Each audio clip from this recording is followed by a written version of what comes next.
Zabel is like the Godfather, okay? We love him. He's been around for a long time now.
Zabel is like the Godfather, okay? We love him. He's been around for a long time now.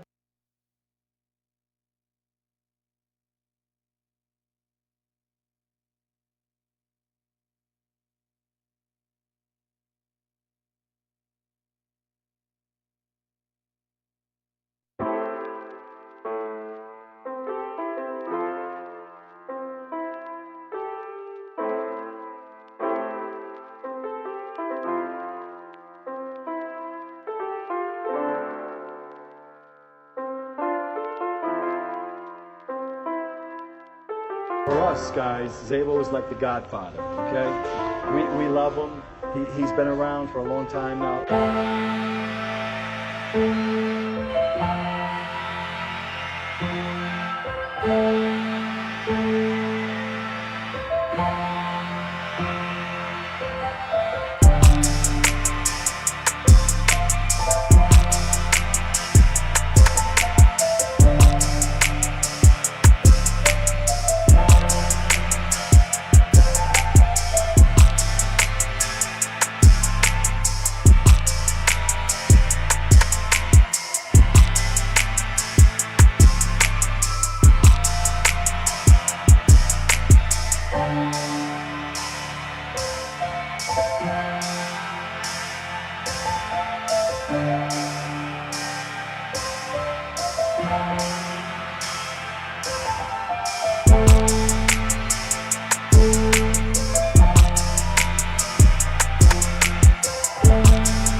was able to do it?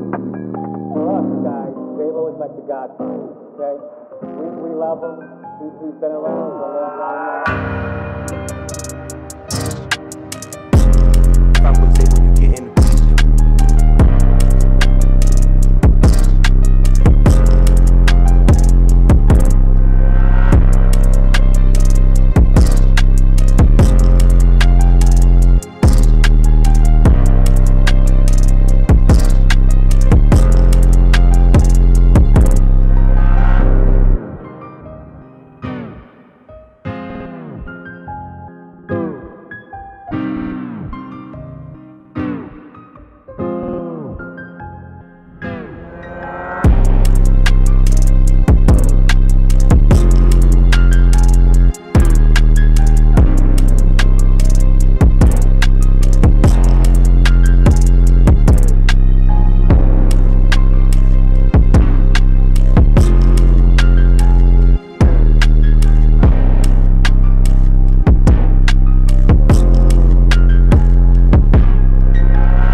What's your name? What's your name?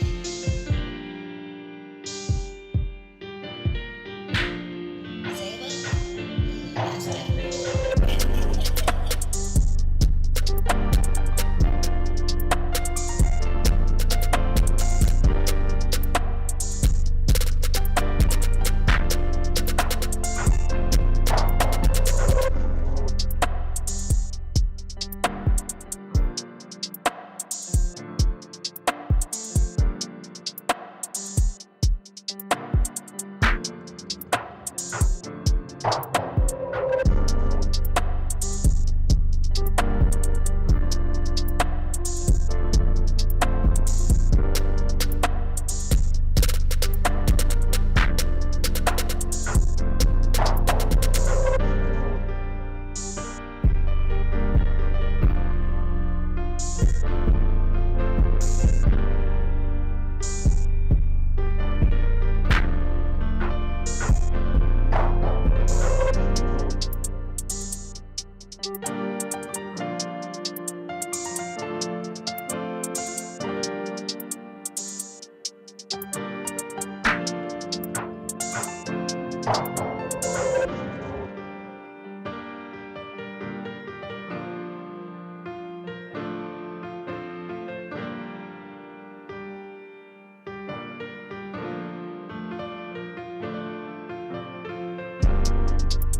That's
What's your name? What's your name?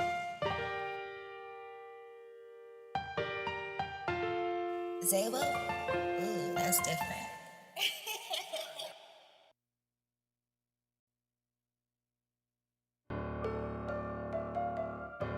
That's it right there.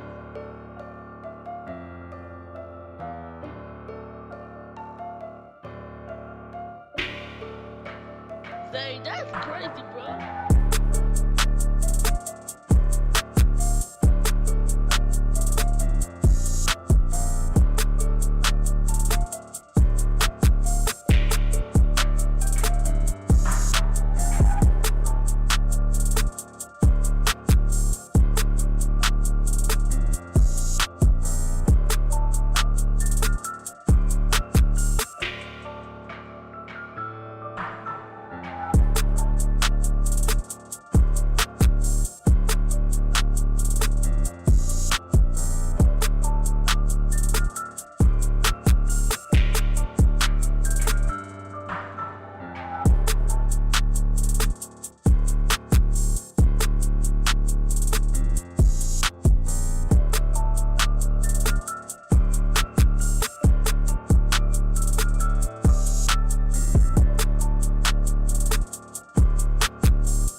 Dang, that's crazy, bro.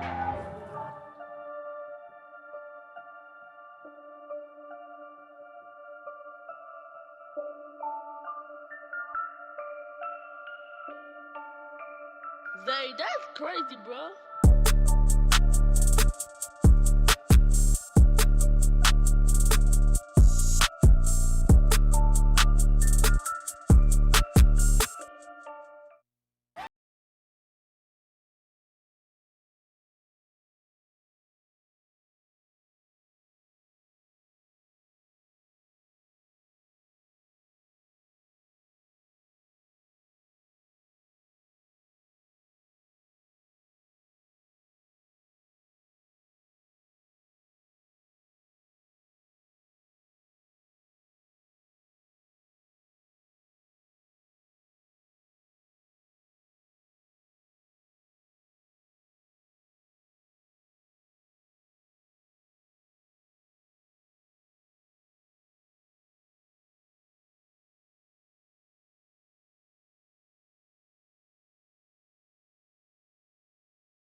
that shit right there.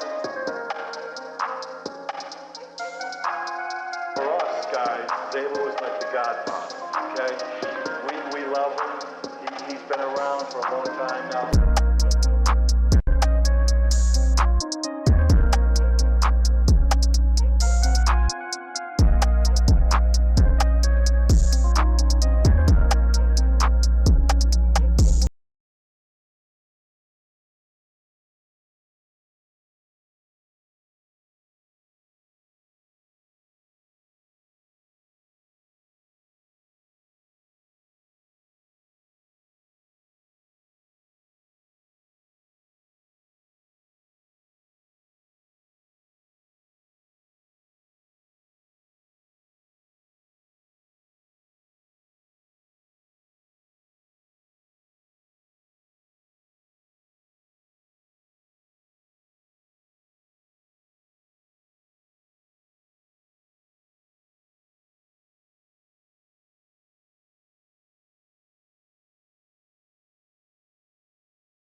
Just last week,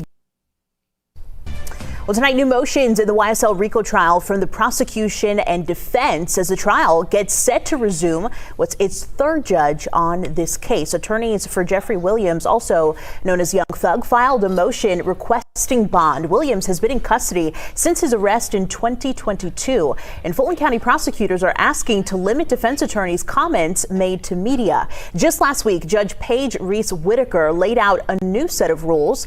Whitaker stressed that the trial will be moving ahead, full speed ahead. A ruling will be made on a number of motions as court picks up on Tuesday, July 30th.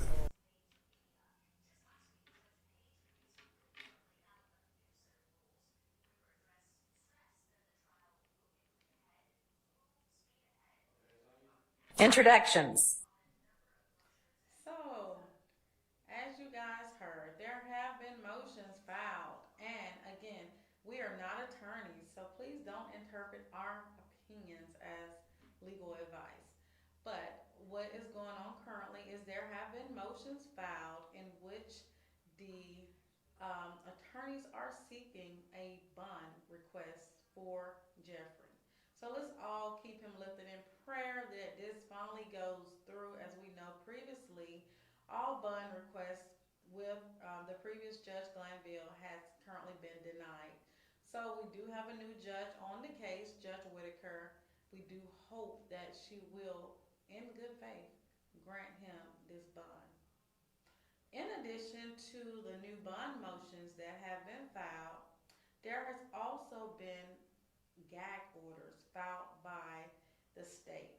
The state is wanting the attorneys to not talk about the case.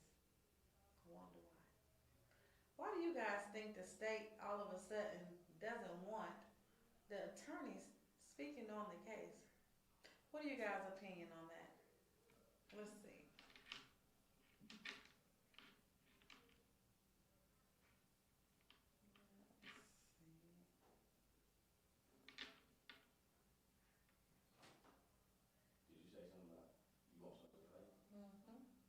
About the gag order.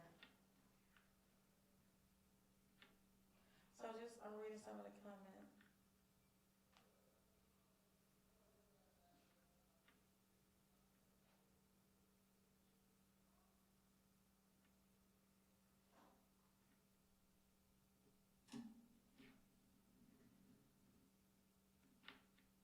$10 can help fund powerful ads to reach undecided voters nationwide.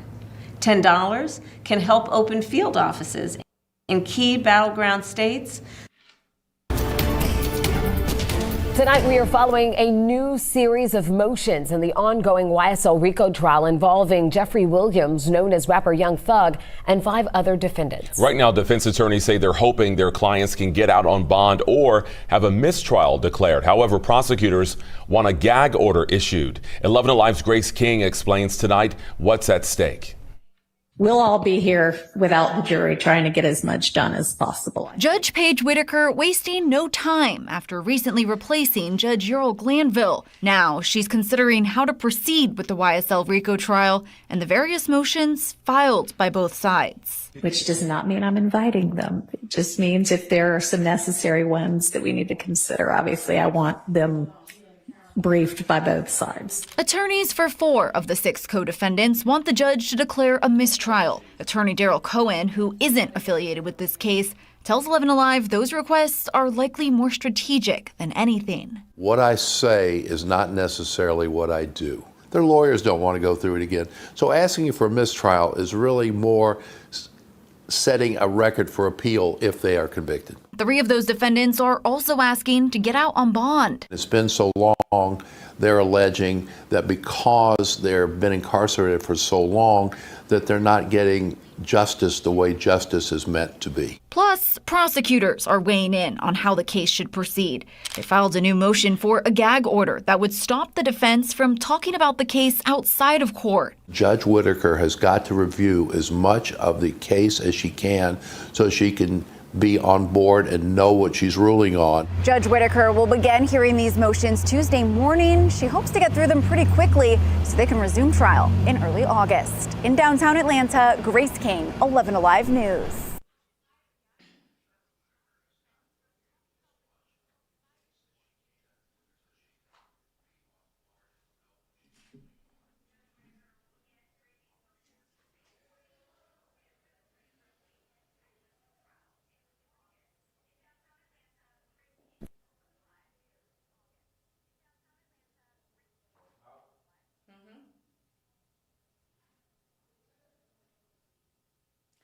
So guys, I just played the new motions commercial with the 11 Alive News, as well as the new gag order scenario as well as to what's going on. Someone in the comments mentioned that the defense is, or the state is trying to quiet the truth from happening, and I couldn't do nothing but agree with that. Because there's no other reason that I can personally think of as to why they would insist on a gag order at this point of the trial. He's only been in jail going on almost 3 years now. So at this point, what's the purpose of seeking a gag order? Because you don't want the truth to come out? Possibly. What do you guys think?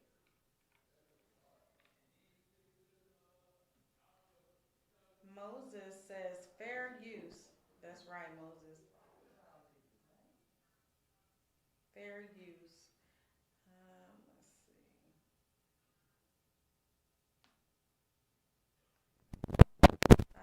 Tall Glass says the state is so grimy.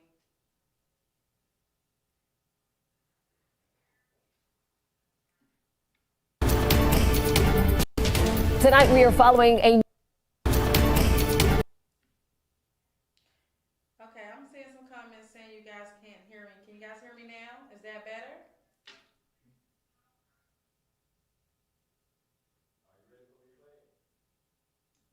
All right, yeah, let's play the next one. Tonight we are following a new series of motions in the ongoing YSL RICO trial involving Jeffrey Williams, known as rapper Young Thug, and 5 other defendants. Right now, defense attorneys say they're hoping their clients can get out on bond or have a mistrial declared. However, prosecutors want a gag order issued. 11 Alive's Grace King explains tonight what's at stake. We'll all be here without the jury trying to get as much done as possible. Judge Paige Whitaker wasting no time after recently replacing Judge Earl Glanville. Now she's considering how to proceed with the YSL RICO trial and the various motions filed by both sides. Which does not mean I'm inviting them. It just means if there are some necessary ones that we need to consider, obviously I want them briefed by both sides. Attorneys for 4 of the 6 co-defendants want the judge to declare a mistrial. Attorney Daryl Cohen, who isn't affiliated with this case, tells 11 Alive those requests are likely more strategic than anything. What I say is not necessarily what I do. Their lawyers don't want to go through it again. So asking you for a mistrial is really more setting a record for appeal if they are convicted. 3 of those defendants are also asking to get out on bond. It's been so long, they're alleging that because they've been incarcerated for so long, that they're not getting justice the way justice is meant to be. Plus, prosecutors are weighing in on how the case should proceed. They filed a new motion for a gag order that would stop the defense from talking about the case outside of court. Judge Whitaker has got to review as much of the case as she can so she can be on board and know what she's ruling on. Judge Whitaker will begin hearing these motions Tuesday morning. She hopes to get through them pretty quickly so they can resume trial in early August. In downtown Atlanta, Grace King, 11 Alive News. There we go, guys. And there you have it. I don't know.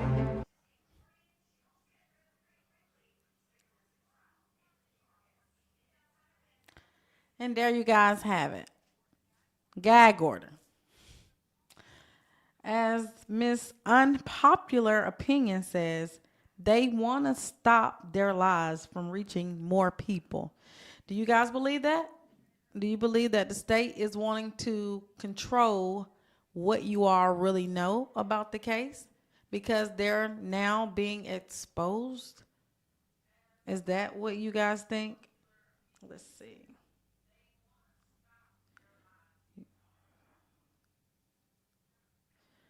Unpopular opinion also said it's pathetic. They better go back to solving cases like they did in the 90s. Exactly. We want a fair trial, equal and justice for all. That's what the Constitution says, right? Right.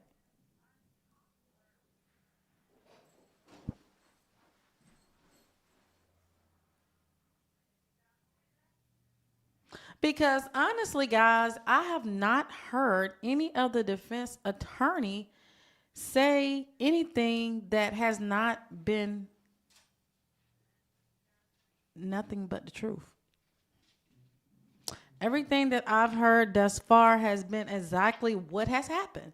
When I was there when Bruce Harvey interviewed, on the day that it was announced that Judge Glanville would be recused from the case. And honestly, that is about the only interview that I can actually recall from the defense. I'm not seeing a reason for a justifiable reason for a gag order. I hope there is a legal defense that the defense attorneys will put up in response to this request by the state, if that's something that is necessary as far as a defense for that. But I'm not seeing it. Are you guys seeing it? Have you guys seen anything or any interview from any of the defense attorneys that would justify a gag order? Everything that I've heard them say has been nothing but the truth. You know, that's the name of our show. And hey, the attorneys on the case, I've seen them speak nothing but the truth. What is the reason for this gag order? I guess it's the same reason why the bonds have been denied over and over and over and over again. Can we get justice for Young Thug? Can we get justice for YSL? Can you guys allow them to fight the case outside of jail?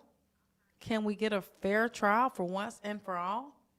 Because let the state tell it, Glanville didn't even want to recuse himself. So we have to go, to a higher court to get that to happen. So do we also have to go to a higher court for other things? Or will we be able to finally get a fair trial with Judge Whitaker? What do you guys think? Let me know.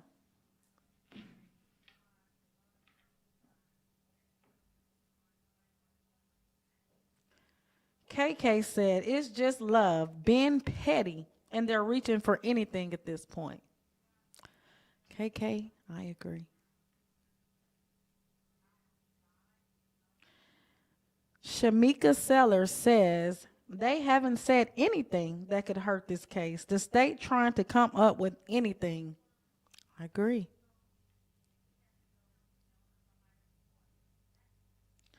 Jason Hodges says, vote Courtney Kramer, the new DA that is running in opposition of Ms. Fonnie Willis. That's a possibility.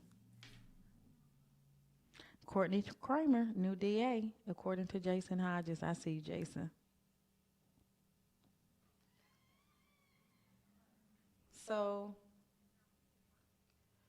I just wanted to come on and provide you guys with a short update and to see your opinion as to what you guys think about these current motions and the current request for gag order by the state.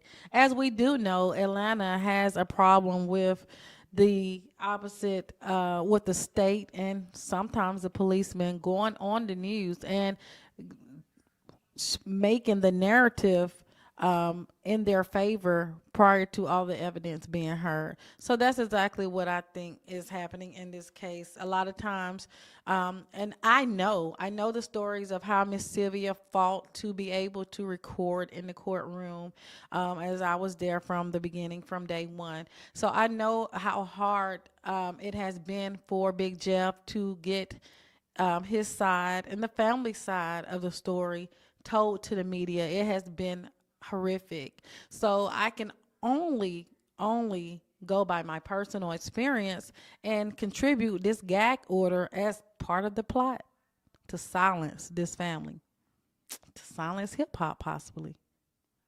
But guess what? We will continue to come here live and we will continue to speak nothing but the truth.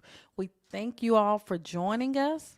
If there's something that you guys want us to address, feel free to inbox us at 100nbtt@gmail.com.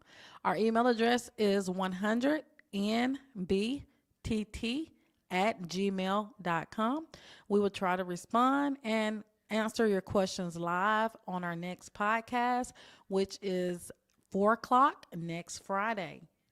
Join us, and my co-host, Big Jeff, will be here live and ready to tell you guys nothing but the truth. Again, we thank you. We love having you guys here. And we are a new podcast, so you can spread the word, share our link. I am Shanita, and my Instagram is at Absolute Justice Now. We will continue to post any updates and come to you live and in person, and we will tell you straight from the family and friends of Mr. Jeffrey Williams with the YSL. Thank you guys for being here today. Have a good day.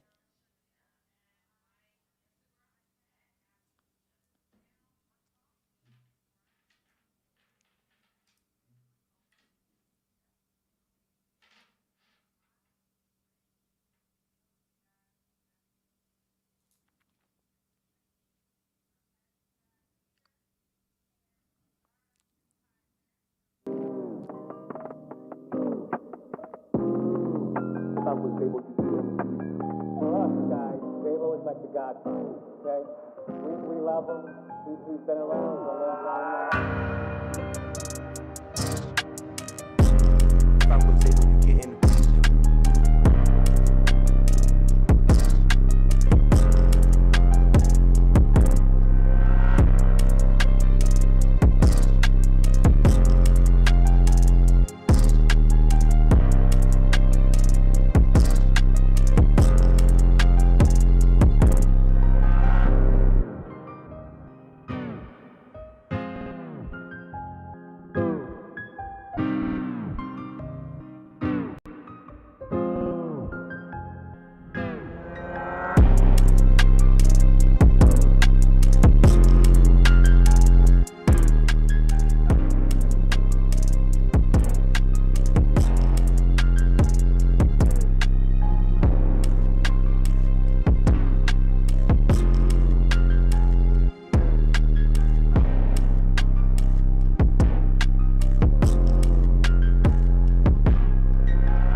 Guys, J-Lo is like the godfather, okay? We love him. He's been around for a long time now.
Hey, Good Friday.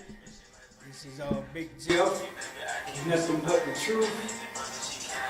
And I am his co-host. I am Shanita Benz, Absolute Justice Now on Instagram. All right, today we want to take y'all back and we're going to refresh everyone on the case of the trial date of when the illegal search. Like I said, we're going to bring everybody up to par. So we'll be taking a few days to bring everyone up to par on, giving you the insights of what has taken place so everybody can be free-spirited and free-minded to catch up with the case for those who haven't had a chance to really just follow the case attentively every day.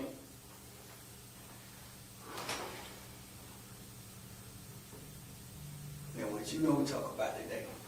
I'm going to talk about just exactly what he just said, the things that they don't want you to know, the secret little details that if you're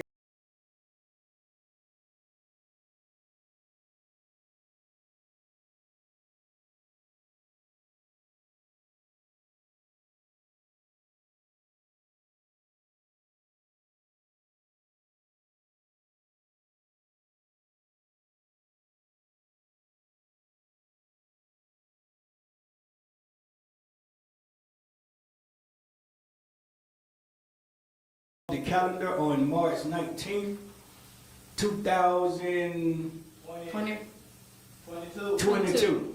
Yeah. And the reason being was because he asked the state attorneys that was first on the case. The question was, how did they receive all of the evidence and taking it out of property, which where it was stored. And the question was, how did they get the evidence out of property or anything that they could use as evidence out of property when the property was turned back over to Jeffrey Williams, which is Jeffrey Williams Sr.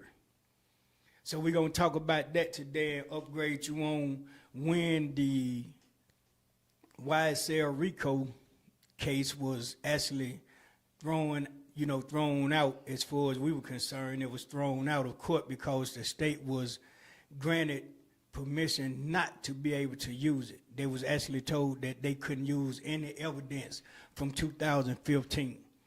But of course, they still insisted and tried to get it in any way possible that they could, correct? Yeah. So we're going to play a little bit of it so you all can see it and you can hear it for yourself. The question was asked, why were they able to obtain this information, and I wasn't able to get my property back by no circumstance, and I attempted to get it back 3 times because it was awarded back to me. So here we go.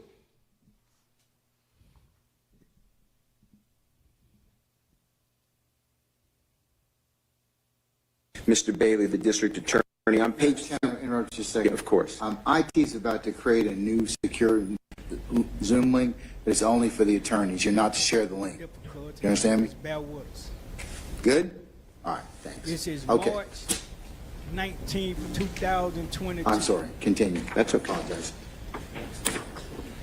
On page 3, 34, Your Honor, of Court's Exhibit 2, line 3. This is Mr. Bailey, the district attorney at that time, or senior assistant district attorney. On page 3 of the motion, it states, Mr. Williams was arrested on a DeKalb County warrant. However, law enforcement officers unlawfully entered and searched Mr. Williams' home, even though they were supposedly armed with an arrest warrant, and there was no need to search or even enter Mr. Williams' home in an effort to serve this alleged arrest warrant, as there was no lawful reason to force entry in Mr. Williams' home. Then there are 2 parts here, and that's the long and short of it. Did they, meaning police, have the right to effect the arrest warrant, and what did they see once they got inside that would rise to probable cause. Then skipping, Your Honor, to line 21, same page 34, this is Mr. Bailey again. Normally, officers can't just walk into folks' homes. That is well established, but there is a carve-out for affecting. Officers have reasonable belief the individuals inside. So it is not this way the state is saying that it's only somehow marijuana. I challenge the entry into Mr. Williams' home. When law enforcement went in home, they allegedly found marijuana, guns, other contraband, and that's when eventually the seizure of all of Mr. Williams' electronic devices that I've challenged, that should have been returned, I've challenged, cannot be used in this case. On page 35, the district attorney said, it's at the end of line 1, Your Honor, or it's the middle of line 1, an arrest warrant found on probable cause implicitly carries with it the limited authority to enter a dwelling in which a suspect lives when there is reason to believe he is within. The state is saying the entry into Mr. Williams' home was unlawful. He has his constitutional rights violated. He's a victim. The court should say respectfully, no way, this would litigate it. On page 36, the district attorney continues. It's on line 10, Your Honor, and the parties. Now, were the facts that they knocked and he came to the door, and they, meaning the police, Your Honor, detained him, meaning Mr. Williams, then Mr. Steele would be completely correct, and they could not enter the home. They affected the arrest warrant. Then skipping to line 19, Your Honor, page 36. So they have all clear lawful authority, talking about the police, to go in to effect the arrest warrant.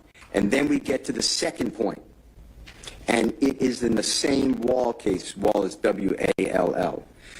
It states on the last page, once inside the apartment, the law enforcement officers had the authority to seize marijuana that was in plain view. I challenge that law enforcement had no right to go into Mr. Williams' abode. And then the prosecutor on page 36, line 25, concludes, that is exactly what we have in this case.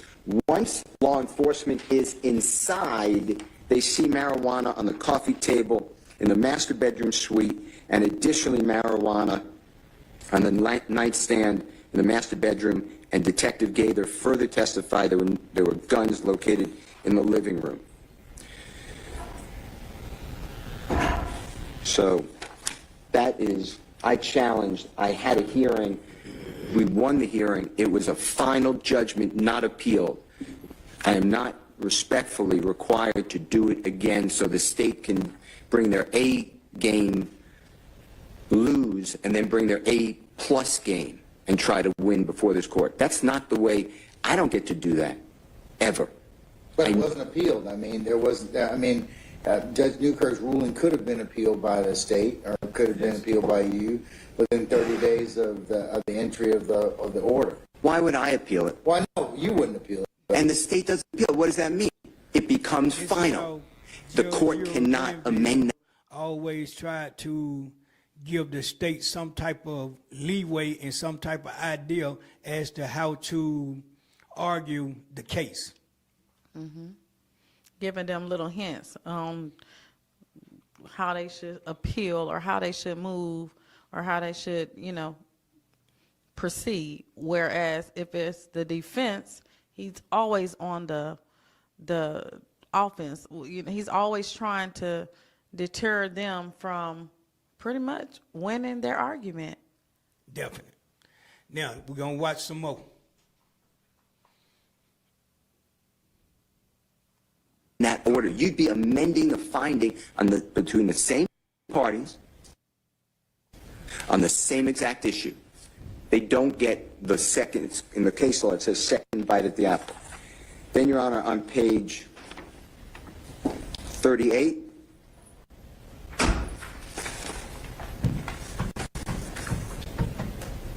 line 14, this is the district attorney again. So it's just not an issue that makes any distinction or any difference. It's clear here that they, it's clear, excuse me, it's clear here they, meaning the police, had authority to go in to effect the arrest warrant because Mr. Williams wasn't outside the house and he didn't come to the door. Once inside, law enforcement saw illegal contraband drugs. That is probable cause to get a search warrant all day long in any jurisdiction in the state. Your Honor, the police had no right to enter. That ruling was made. I then say on page 39 of the same Court's Exhibit 2, line 1, I get to speak. The court gave me the opportunity to speak. I said, thank you, Your Honor. Your Honor, we are traveling under, I'm assuming the court has it. If not, we'll get you a copy. There was a supplement to motion to suppress, and this is what I'm stressing, sir, the Honorable Judge Glanville, any and all evidence located.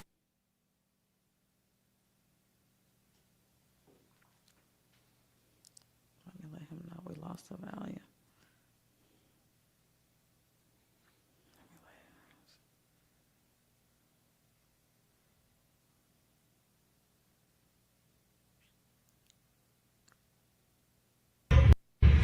Hello and welcome to Venom Motorsports Product Walk Around. Today we got the 125cc Venom Willys Mini Jeep.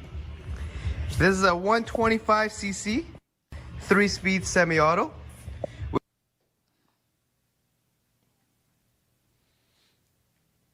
Lawful, and his arrest would be unlawful.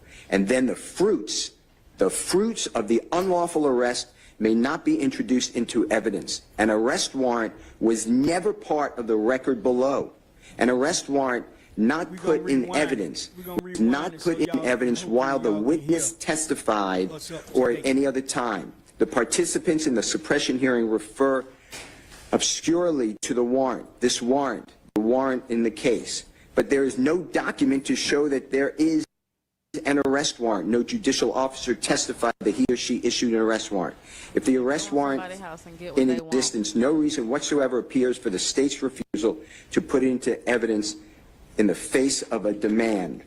And I continued, I didn't write, I spoke, page 41, line 1. Mr. Williams demanded in paragraph 7 of the supplemental motion and challenged that there is an arrest warrant. If there's no arrest warrant introduced in the hearing, then we go down the road in kind of an outline. So if there's no arrest warrant before this honorable court, which there is not, then law enforcement officers, according to Sergeant Gaither, 30 or 35 law enforcement officers surrounding his home, Sergeant Gaither, which is Gaither, did not go into the home. However, law enforcement officers entered this home. This honorable court has no evidence that they entered lawfully. Supposedly, he goes into Mr. Williams' bedroom. Now Mr. Williams is outside. So my first issue is the initial entry without the arrest warrants vitiates everything coming afterwards. That was my argument. On page 42, line 12, I argued to the Honorable Judge Newkirk. So my issue, I said right, period. So my issue before this honorable court is the first entry, obviously without the arrest warrant at this hearing, is unlawful. Then the second can't be saved by the second entry either, because that would be without lawful blessing. Same thing as unlawful search, the second one we're talking about. Then the search warrant issue, this would be my third issue.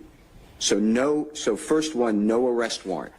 I am challenging, it is clear to everybody, including when you read the state's motion for reconsideration that I've already entered, Your Honor, at the last hearing, everyone knew I was arguing that the entry into Mr. Williams' home was unlawful, and therefore everything in that home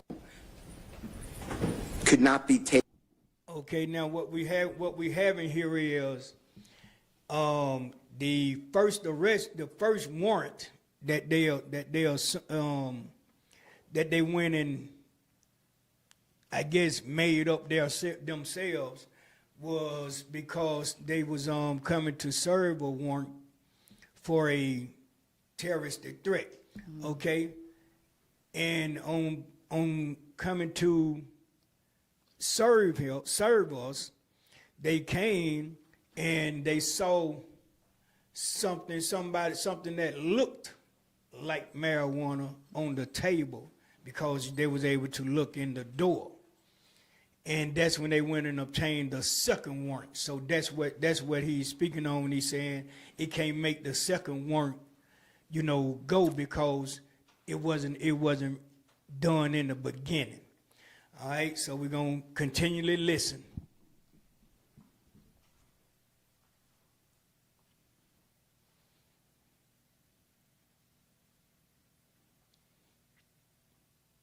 These are the shenanigans that's been displayed throughout this entire trial. So, you know, we really gonna update everyone on what's really going on and what has taken place that was totally unlawful to any of these guys that they put in this RICO.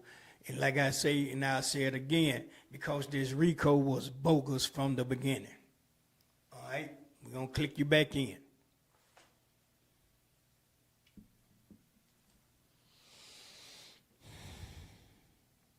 Taken, should have been suppressed and returned to Mr. Williams. And the state's reliance on Alford, State versus Alford, the state's reliance on this narrow window that only the Honorable Judge Newkirk suppressed marijuana is frivolous. On page 43, starting on line 4, I continue. But then when the court goes through and looks at the search warrant itself, the only way we would have probable cause in the search warrant is if the court finds that law enforcement officers on the day that this happened actually had the lawful right to go in the house and to observe, because everything else in that search warrant does not produce probable cause to search Mr. Williams' home. Then it continues on page 45. On line 4, at the end, I say in the middle of the sentence, nothing is attached showing that this arrest warrant was valid from DeKalb County.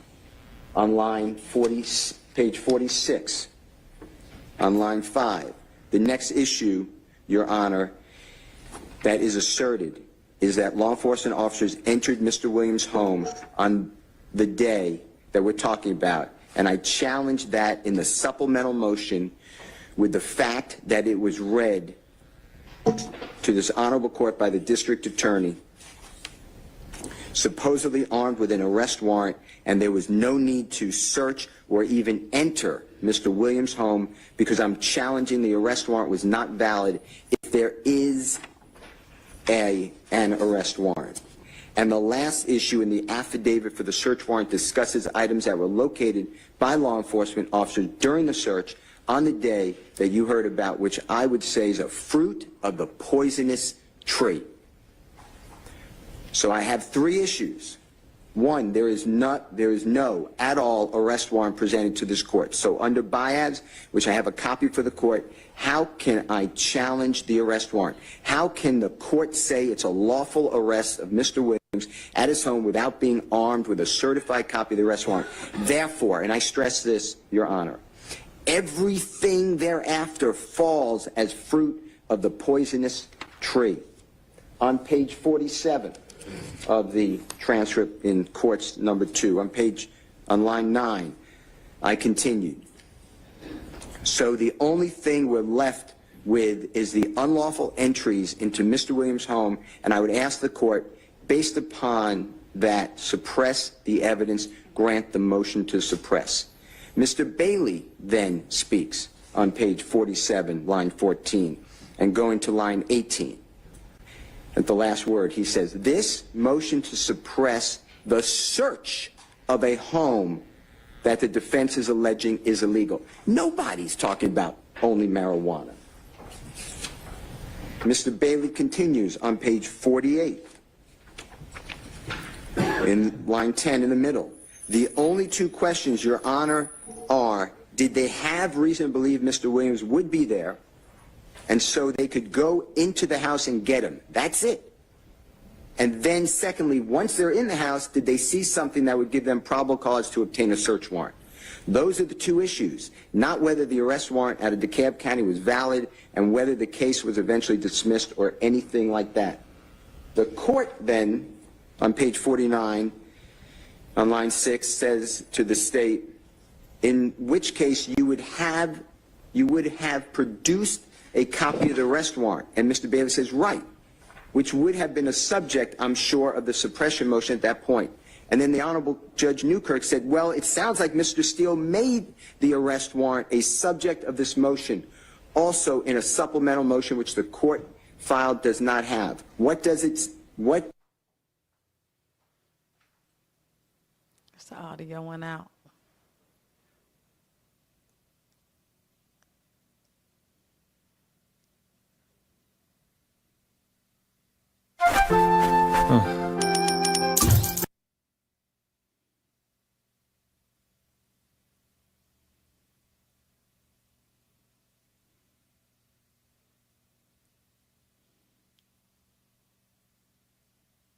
The prosecutor says, and that is the copy, the supplemental one. Again, he's not challenging the arrest in this case. He mentions something in there about DeKalb arrest warrant.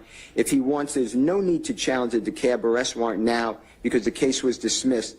But there is a forum for doing that, and that may be what they did in the case. Maybe they challenged the arrest warrant in that case.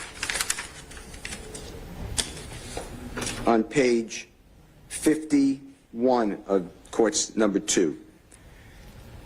The district attorney states on line 6, that doesn't mean that because there's not a certified copy of that arrest warrant that has any bearing at all on whether the entry and subsequent search of this house was proper. Everyone's talking, Your Honor, about the entry. That would be the state's argument in the case. At line 11, the Honorable Judge Newkirk said, all right, tell me again about Baez. I'm not familiar with it. What is the site? Is it Supreme Court or Georgia Supreme Court? I say Court of Appeals. I give the court the site. And then on line 51? 51, okay. Yes, sir. Right. Yep. And then on line, the court asked me for a summation on Baez again, and I said, okay. That's on line 22. So it's a motion to suppress like we're dealing with here. Law enforcement officers have obtained a search warrant after an arrest warrant. So it's the same sequence here. Going on to page 52, Your Honor. Law enforcement officers utilize the arrest warrant. They call it several things, bench warrant, arrest warrant. And just like Mr. Williams, it was challenged whether it was a valid arrest warrant. The motion to suppress hearing goes forward. The prosecution doesn't put forth the arrest warrant. The Court of Appeals says without the arrest warrant, it is not in the record. We are not finding there was an arrest warrant. It was challenged, and they suppress the evidence and find it is a fruit of, since there's no basis in the record to have an arrest warrant, everything thereafter is unlawful. That's exactly what I think happened here. That's why I used the case. Why did I make the supplemental motion to suppress all evidence located from Mr. Williams' home? Your Honor, I was challenging everything. It is clear. And I'll get to the Judge Newkirk's order because it's not a fair reading of the order to say only the marijuana. That's not true. I didn't write that order, by the way. On page 52, line 23, I say, and I don't want to play games with anybody. I put it in its own paragraph. I made it a supplemental because I realized there was a problem with the arrest warrant. So I made paragraph 7 standing alone, or standing on its own, and I wrote, moreover, law enforcement officers were not armed with a valid arrest warrant in DeKalb County at the time of entering Mr. Williams' home, and thus, and Your Honor, I'm stressing this, all evidence must be suppressed on page 53, lines 1 through 5.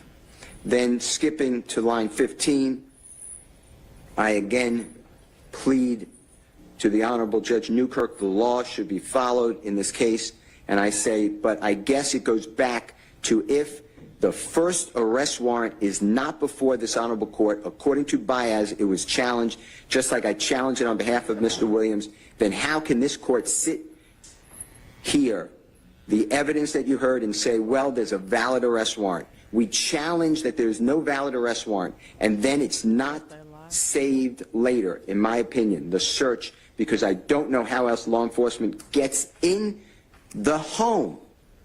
Because now, you know, thank God there's not a shootout in the house where law enforcement had to go there.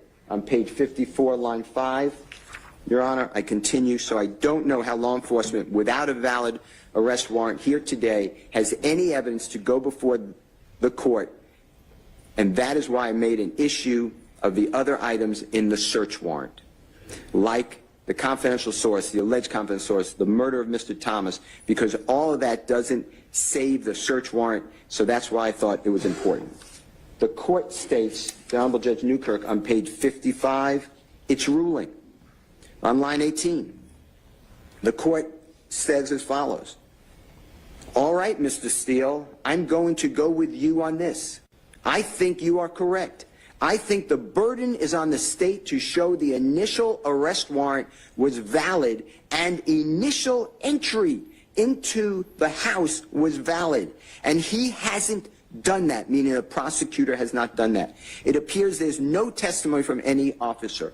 Certainly, there's no need for her to go back in the house without a search warrant. It doesn't sound like she searched for anything, so that might have been harmless, excuse me.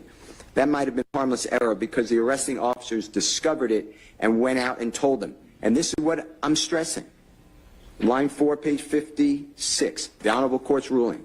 But I don't think we get to that hurdle because the lack of authority shown to the court that they had permission, meaning the police had permission to enter the house on the front side. So I will grant your motion, Mr. Steele, if you will prepare a proposed order. I never did the proposed order. I don't know why I wouldn't do that when I'm told. Maybe I did and the judge didn't like it. That's not my order. The bottom line I'm trying to tell this honorable court with as much earnest and power and professionalism as I can is I do not want to relitigate this after I gave a roadmap to the prosecution on how to litigate. If they need me to help them litigate a case, I'm not helping them. The issue here is we had the hearing. I challenged the initial entry into Mr. Williams' home. He is the victim of constitutional rights that have been violated, and the state doesn't get to go back and do it again. Then Judge Newkirk's order. If you look at his order carefully, Your Honor, he does not just suppress marijuana. The prosecution, and they're great people, but on page 33 is all they want you to do, Your Honor. They want you to be in your foxhole and just focus with tunnel vision and say when the judge said all he's challenging is the marijuana and act like, well, that's all there was. The judge found that the entry was unlawful. We don't get to do it again. And Mr. Williams then tried for a year and a year to get back his property. And what did the police do? They tell him, it's the evidence. We're not giving it to you. The statute says it. And now, today, the state wants to come in and say, well, we had another search warrant. I will talk about that search warrant in a moment. Let me just show you, if you don't mind, the order of the Honorable Judge Newkirk, which I forget the number. It is D4. And, Your Honor, that's the first one. Thank you, sir. And it's entitled, it's filed, I know the hearing was on the 3rd of April, 2017. Filed in on the 11th of April, right. 2017. So D4, order granting supplemental motion to suppress, and I'm stressing it, any and all evidence located from defendant. It's Mr. Williams' home. It says it's used defendant's home. After hearing testimony, a stipulation of testimony, an argument from the parties on Monday, April 3rd, 2017, this court hereby grants defendant's supplemental motion to suppress any and all evidence located from defendant's home. There is nothing clearer in the world of what was suppressed. The prosecution is intellectually not being straight. Based on this ruling, meaning everything's gone, the evidence located in Mr. Williams' home that is subject to this accusation. That's all. The accusation was just a marijuana case. Specifically, just over an ounce of marijuana is hereby suppressed and cannot be used in evidence by the prosecution in the trial of defendant Williams. Do you know where the judge got that language from? I know I didn't do this order because I would always say the honorable court. This is just not the way I'd write an order. But you know where the court did get the language of what the state wants to rely on, specifically just over an ounce of marijuana? It's in my motion. I said suppress everything, specifically including the marijuana. It is not true what they are telling this honorable court, and that's not acceptable. Then you go to the search warrant. The state wants to rely on a search warrant from 2016. It was signed by the Honorable Judge Woodson. It is signed, and it's in your court's file. I believe it's defendant's number 10. I'm going to tell this honorable court. And it was signed on June 27, 2016. I have the warrant for search and seizure as D10. You introduced that last time. So, Your Honor, this is the same items that were taken from Mr. Williams' home in July of 2015. It's the same exact items that should have been returned. The state of Georgia has a search warrant. What they don't tell you, and I'm not saying they're hiding it, they just didn't tell you, is that they couldn't get into Mr. Williams' devices. They sent it to Cellbrite with the search warrant. And Cellbrite wrote back, and the GBI, we can't get in the devices. The search warrant then is never applied for again to tell any court, like this court, by the way, there was a hearing and all the evidence was suppressed. The state is using then in May of 2017, after Judge Newkirk suppressed the evidence in April of 2017. The state then sends Mr. Williams devices when they won't give it back to him. They won't restore it to Mr. Williams or his father, who had a power of attorney. They go to Cellbrite. And Cellbrite now has better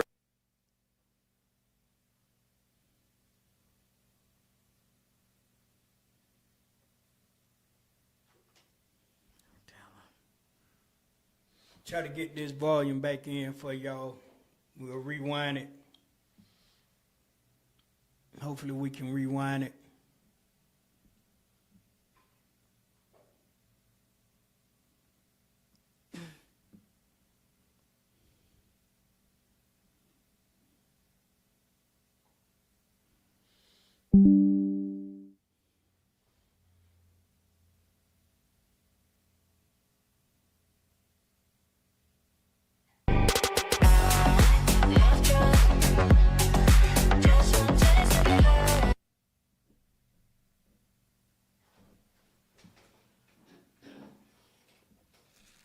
Can we rewind a little bit? Are we still live? Yeah.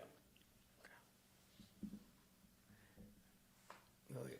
You want to say something? Yeah, so this is a narrative of what took place and what's been done that was against all of their open the items. They don't get. So we're going to continually listen. We are having technical difficulties at the moment. However, we will be correcting that shortly. But it just goes to show that these are some of the tactics and some of the illegal things that have been done corruptly in this case. How can you go in someone's house and take their belongings illegally and hold on to them and not return them? Just all kinds of corrupt stuff from the beginning. So once again, this is part of the bogusness of this indictment. In this Lines of this code section, Your Honor, any search warrant not executed within 10 days from the time of issuance shall be void. Oh, Mrs. Steele, sorry. No, that's all.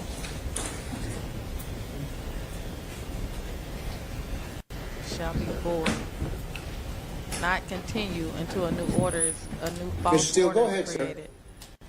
That's an intentional distraction right there. Okay, go ahead, sir.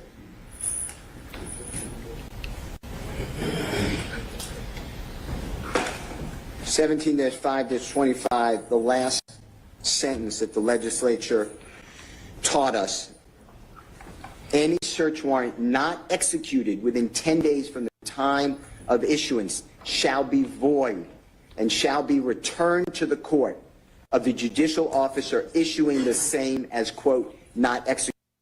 The state doesn't have a search warrant in 2017 in May. They steal Mr. Williams' property. They illegally enter his home. They steal his property. Then they keep it, the stolen property. They keep his stolen, the property they stole. And then they go to Cellbrite and they ask him in May of 2017, after everyone's on notice that the motion to suppress was granted, not even appeal. They didn't have the guts to appeal and say,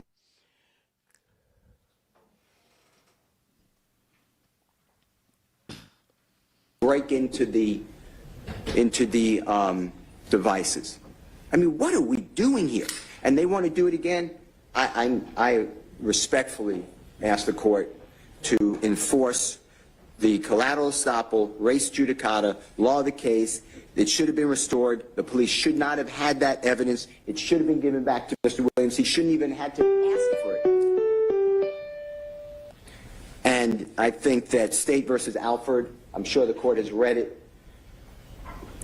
It is telling the court something that the case does not discuss. It is just not even arguable that that case matters to this. That they had additional reason to go into the home, into the car in Alford. They had the automobile exception. That is my argument when you ask me. I hope I answered your question, and I thank. I'll answer any other question, but I hope I answered your question. You did, sir. You did. Ms. Rosenwald?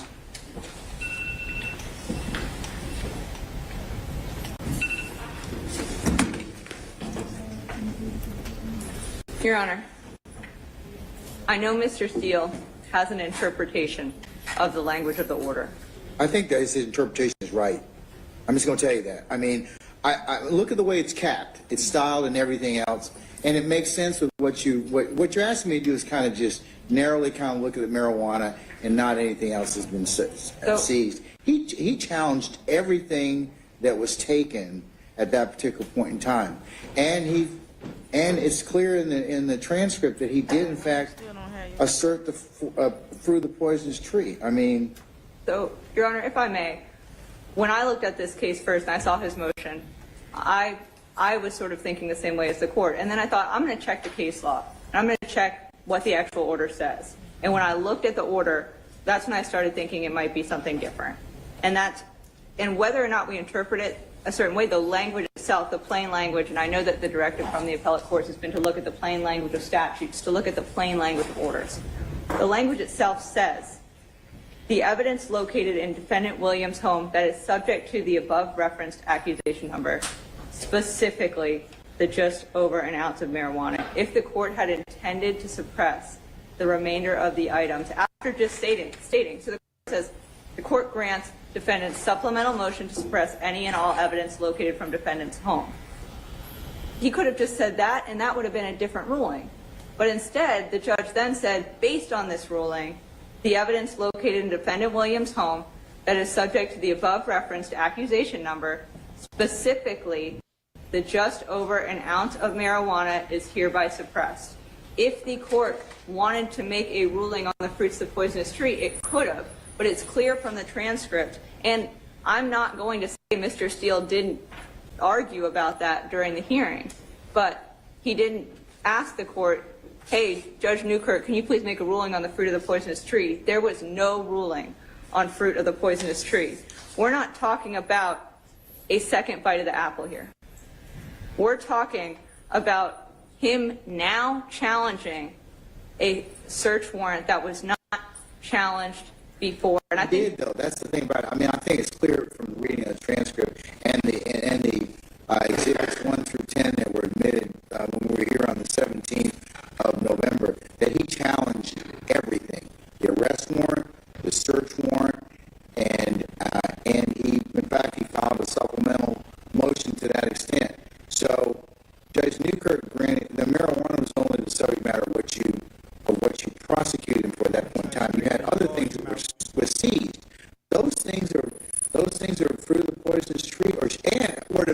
should have been returned to Mr. Williams.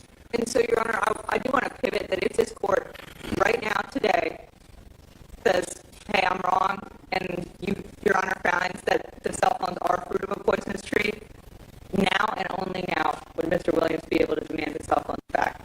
There has never been a ruling on the cell phones until this day, and I think that's really clear from the court's language in the transcript.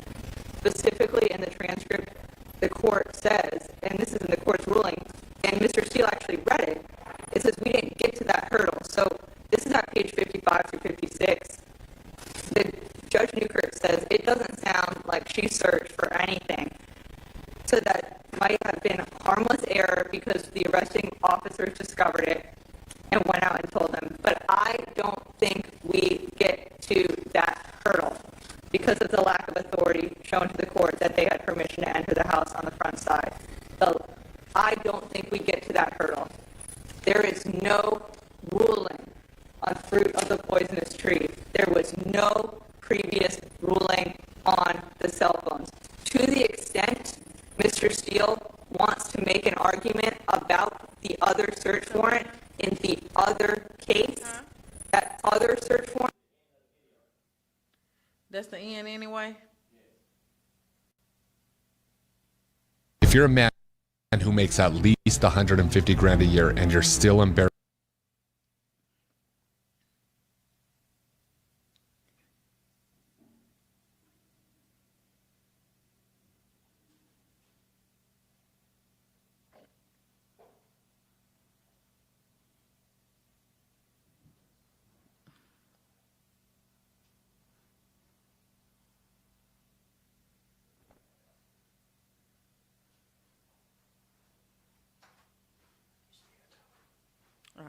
He stopped it. That was the end.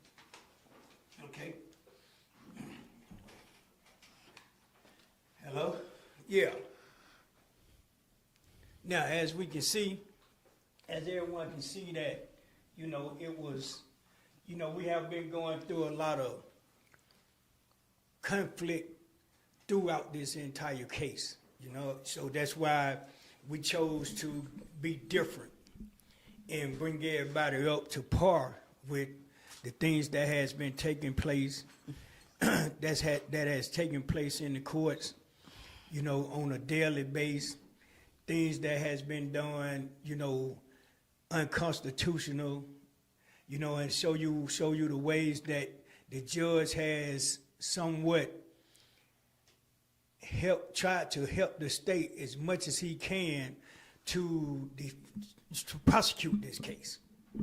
And it's just been astonishing that, how can you be a referee and an attorney at the same time? The judge has been more of a prosecutor in this case than the prosecutors to me. All right? Now, we've been talking about the RICO for 2 years. Mm-hmm. But as you can see, the case was thrown out back then. So why are we still talking about a RICO? Why were we still trying to prosecute a RICO? As far as trying to make it stick when it was thrown out.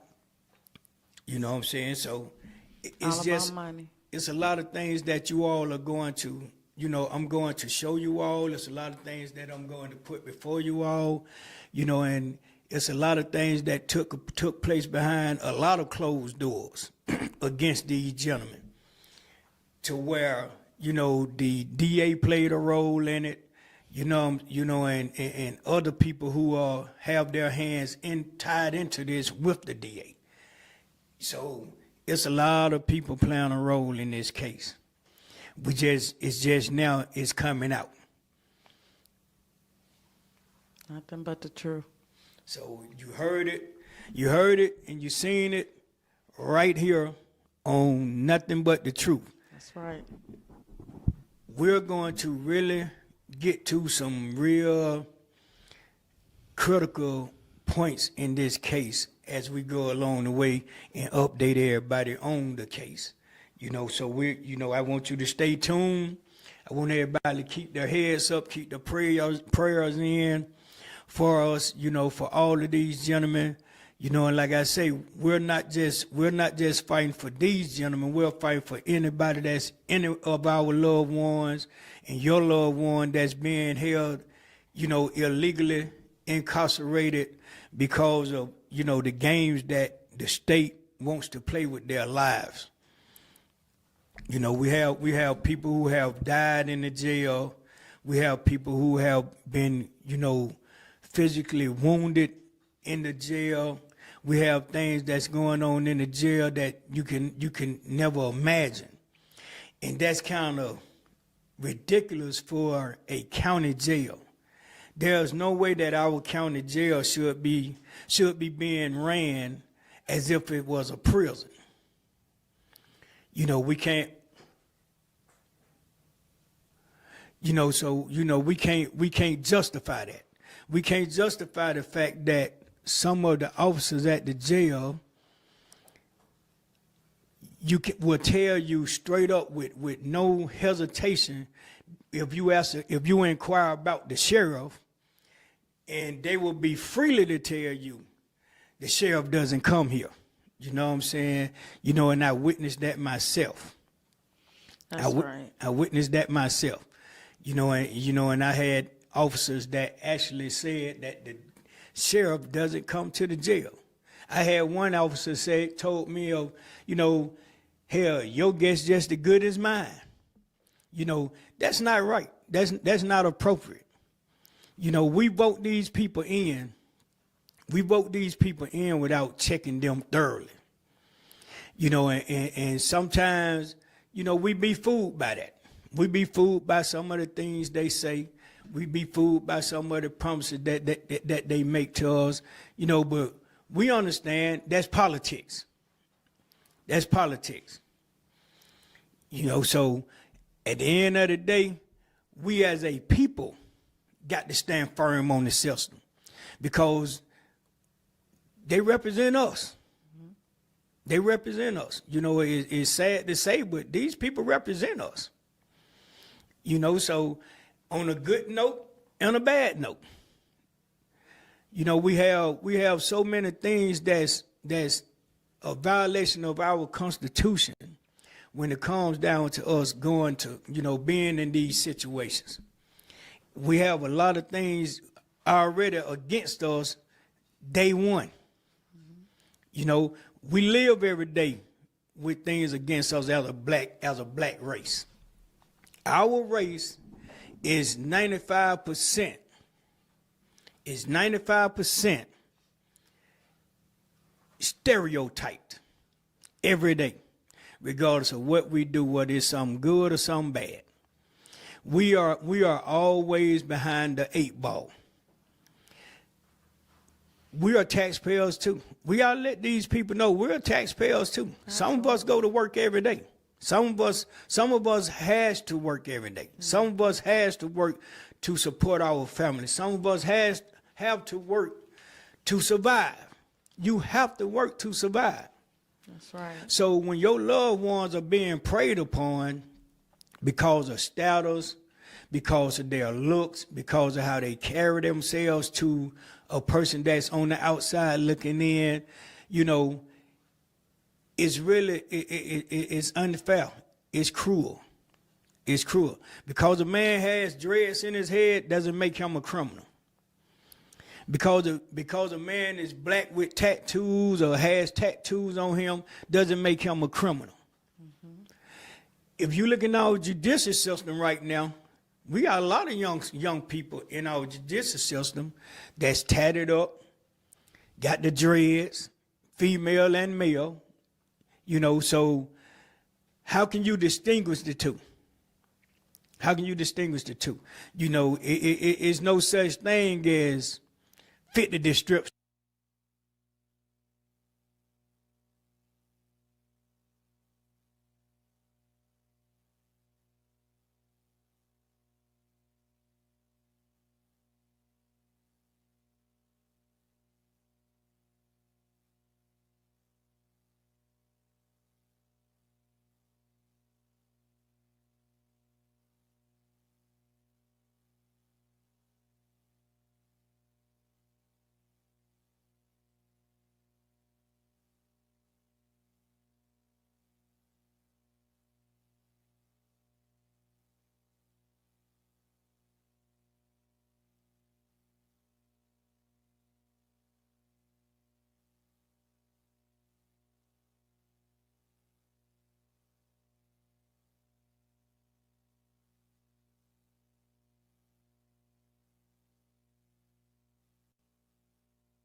why they can wait you out. Because they're going home at 5 o'clock. Every day. Their life doesn't stop. Yours do. And they know that. They know that. They bank on it. If we can make him sit for however long we can mentally torture him, eventually he'll break. He'll break, take these bogus ass pleas. He'll break and take these bullshit charges, you know. So what win do you have? Once they get you behind that bar, those bars, you don't have no win. You have no win. If you have to wind up with a public defender, I'm not going to say all of them, because I have seen some real public defenders come to the rescue of their clients. That's true.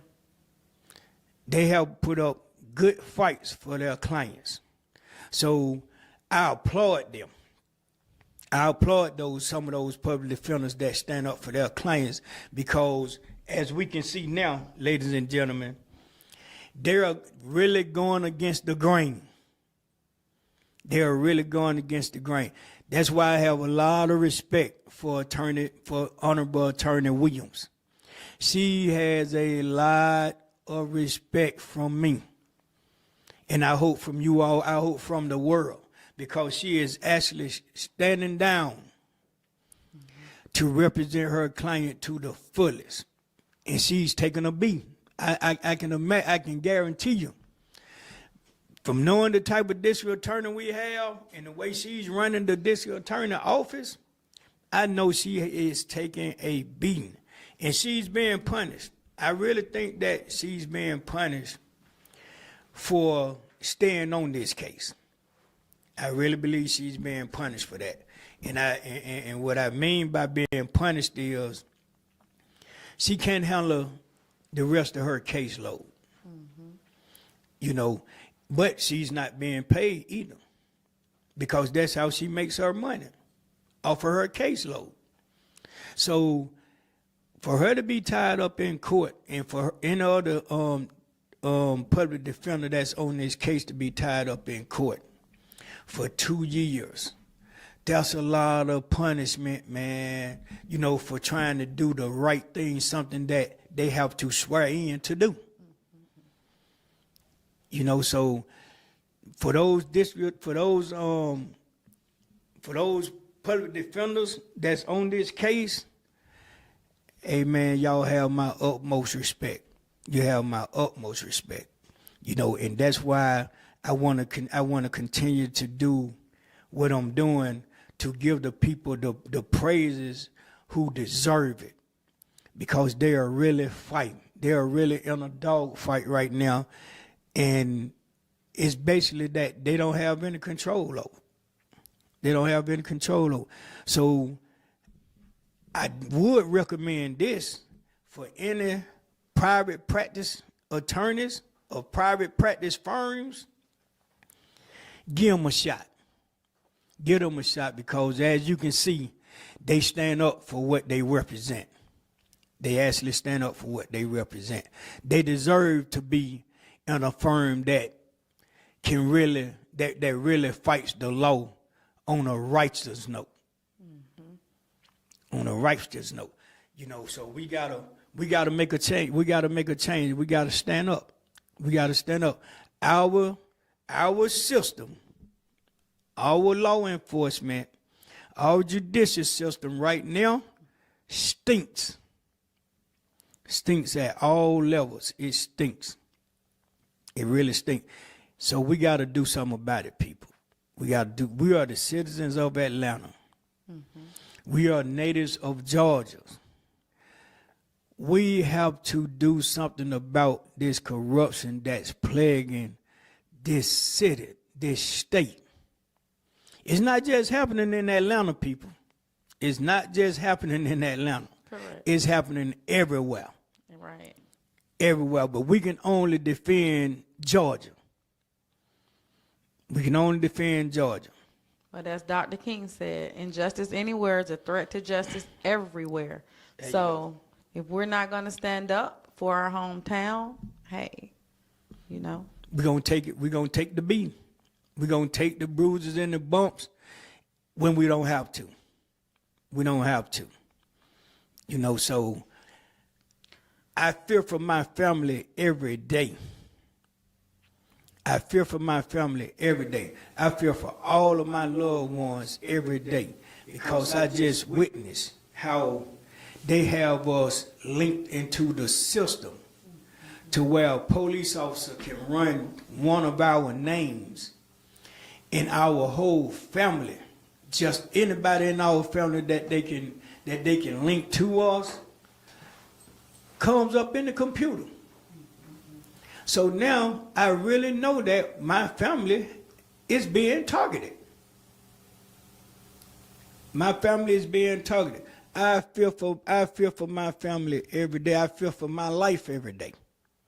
I live in a fearful state of I don't know what might happen if I get pulled over and I say something wrong or do something wrong in a police eye, and it's probably somebody who actually has something against us. You know what I'm saying?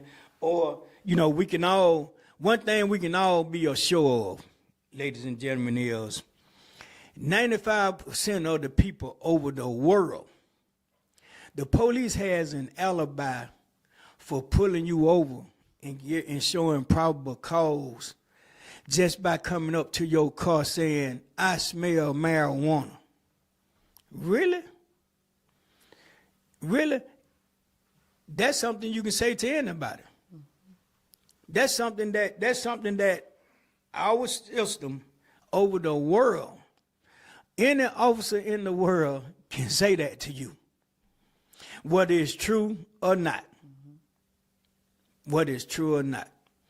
You know, so we gotta be real mindful of how we do things, how we carry ourselves, how we travel, how we ride, you know, how we look when we ride.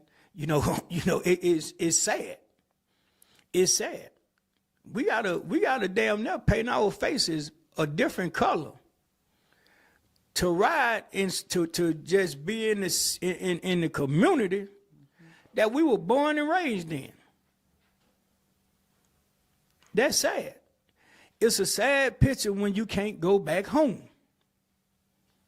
It's a sad picture when you can't go and be, you know, around the people who you've grown up with, people who you've eat, sleep, and drink with, people in your community that you have played sports with, people you have done a lot of things with.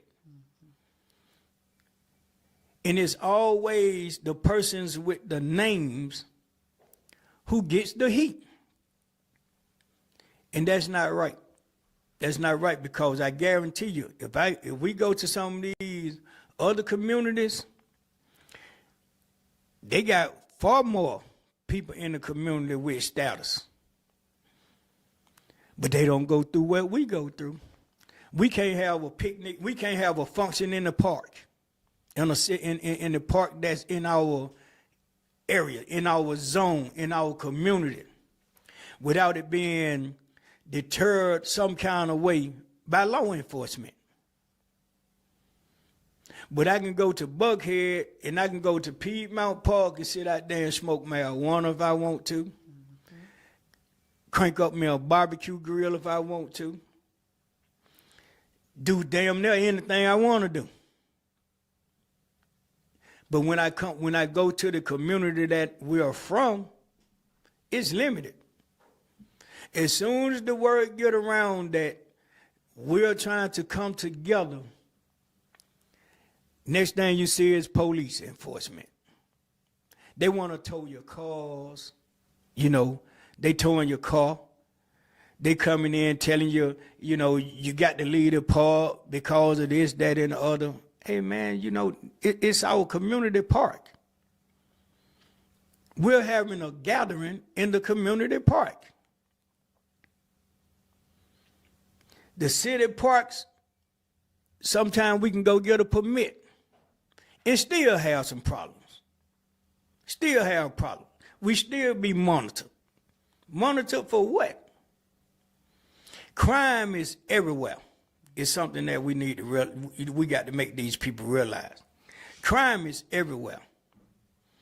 We just seen a young man get killed at Fogo Child, whatever the name of it is. Fogo de Chao. Fogo de Chao. Nigel Collins. You know, why?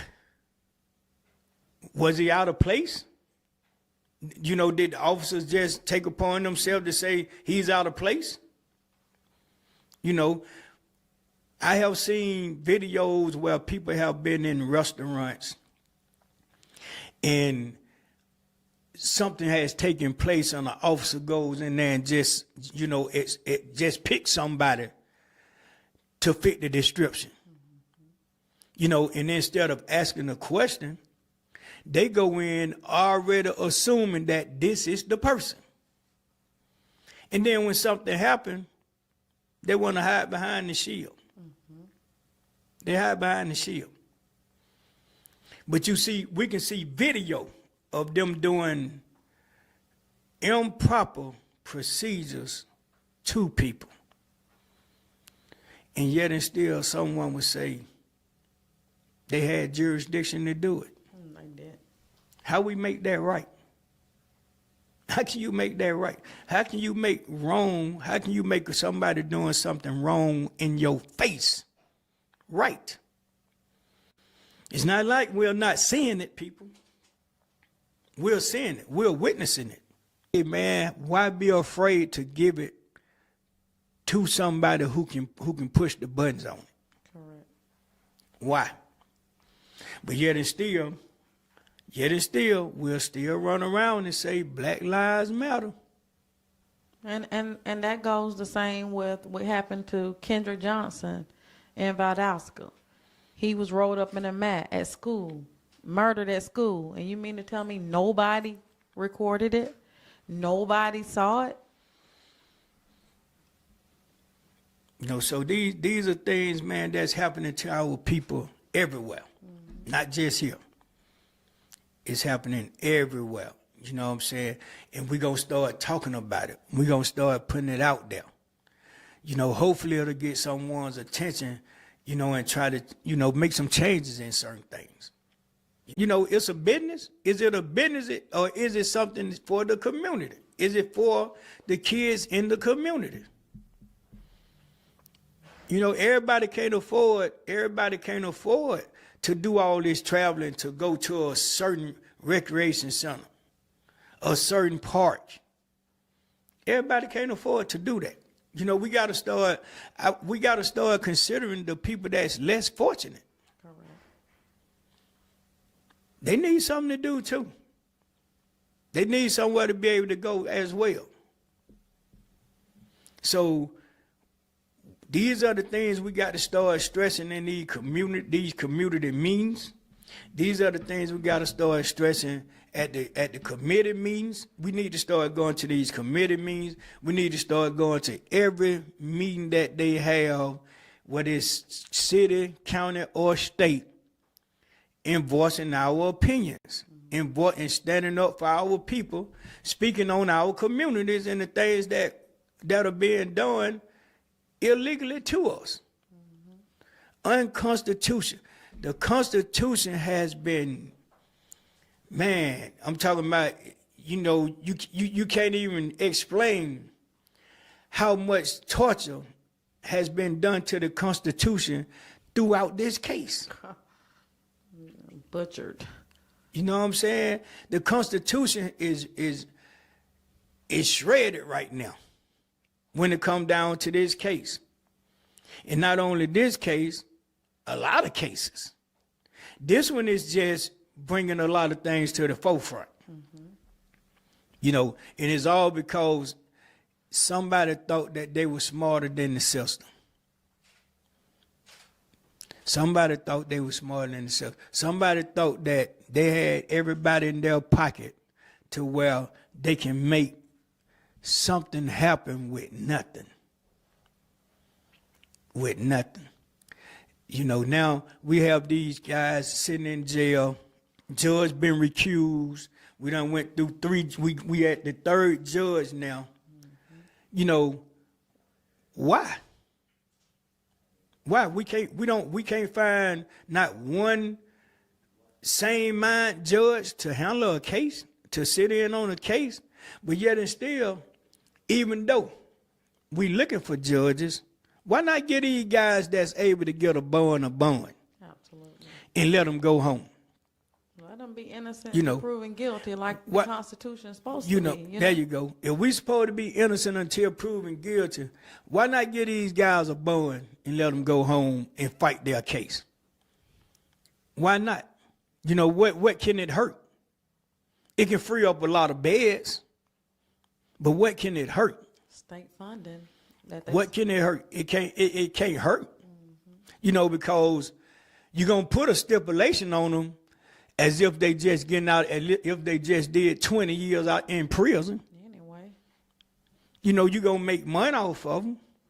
You're gonna make sure you can get a dime off of them. Definitely gonna do that. But why not get them a preset bond? You gave it to 19 other people. Why not give them a signature bond? You gave it to 19 other people. Because I would have to see it on paper. I would have to actually see it on paper that any one of the people in the Trump RICO paid some money to bond out. I would have to see that on paper. I would have to see that. That's the only way I believe it. So what's the difference? What's the difference? You know, if we gonna call a spade, let's call a spade. We got to do the right thing. We got to make sure our system start doing the right thing toward our loved ones. Because, like I say, and I'm always say, it could be your loved one. It could be yours next. It could be you could be a family that's out here living in fear because the system has targeted your family for some other reason. For some other reason. So, you know, once again, you heard it here, and you heard it live, and you heard it willingly on Nothing But the Truth. Nothing but the truth. So, you got anything else? Same thing we've been saying. Don't let it happen to you before it matters to you. That's it. Let's start stepping on it. Let's start stepping on it before it hit us. Let's do that. We got to do that. We got to put together some functions for us to come together as a community again and let these people know that we love each other. Let these people know that we do care about each other regardless. Because we do. That's what we come from. That's how we were raised. Now let's change this narrative that the media likes to portray. Like he said, that black people or black men don't love each other, don't get along, black on black crimes.